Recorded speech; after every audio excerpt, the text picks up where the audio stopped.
Сега ще направя пранк на Иван. И това е спиралата ми на Шанел за 150 лева. Какво? Как какво? Как 150 лева за една спирала? Ти луза ли си? Ти ми каза, че с тея моите ефтините мигли съм се състарявала. Ти ма състари мен с 5 години, като го чух това нещо. 150... спиралата. 150 лева, с тези буклуци. Знаеш ли? Леле, край ти я щупи. Сега трябва да купя нова. Още 150 лева. Нова. Нищо няма, не съм я щупил. Гледай, здрава си, какво виж? Как? Виж, звук се чува като даже... Да, здрава си, нищо няма на спиралата. Как? Няма купуваш Май нова. тук е щупена. Абе, не е щупена, нищо няма. Как Май още ни 150 лева трябва да дам.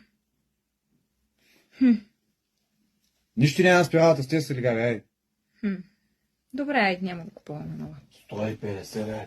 Спиралата с 150 лева. Ще живея 2 седмици. Хора, добре, че не чу за пойнотена ми за 250 лева. Какво? Абе, ти е балши се, как? Това е пранк. Абе, ще ти...